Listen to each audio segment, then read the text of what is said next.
dernière affaire qu'il y a eu sur la Grande Borne, c'est une vingtaine de petits, comme ça, envoyés, comme ça, même pas jugés, tous mis en prison, quoi.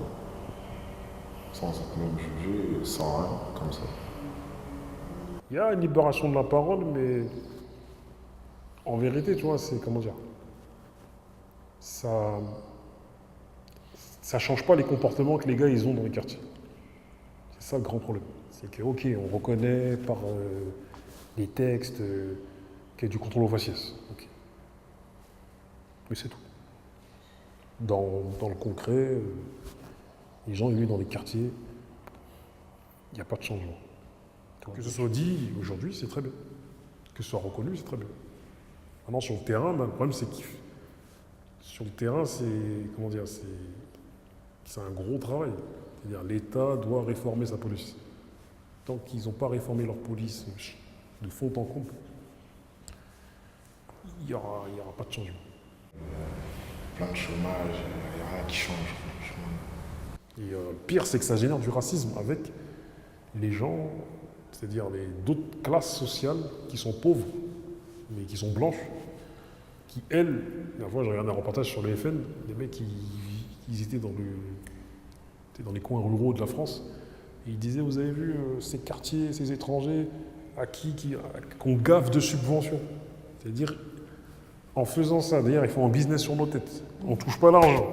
Eux, ils font des dispositifs. Ils s'en mettent plein les poches. Ils se prennent des postes, des dispositifs à 2 balles, inexistants.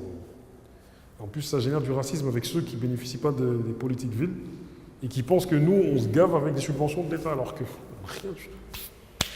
Nous, on voit juste qu'ils ont construit ça, ils ont monté ça. Okay. Bonjour Jex.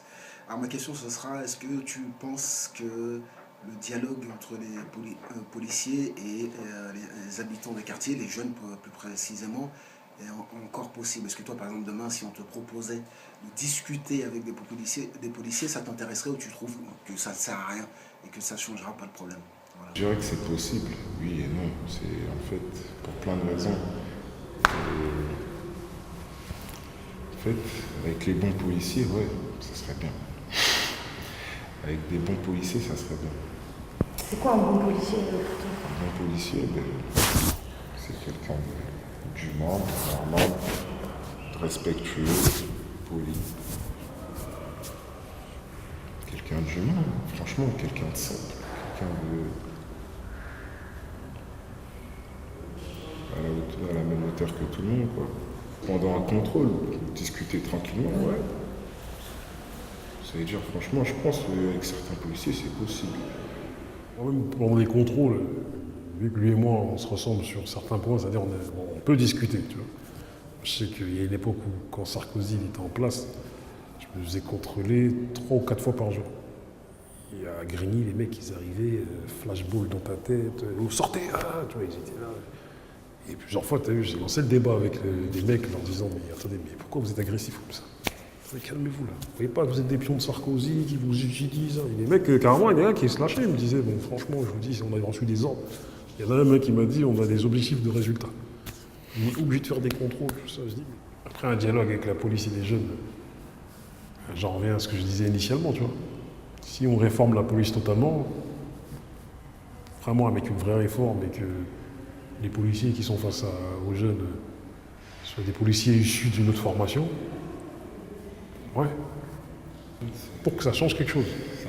Et moi, je pense que dialoguer pour dialoguer, un mot pour la fin. Un mot pour la fin.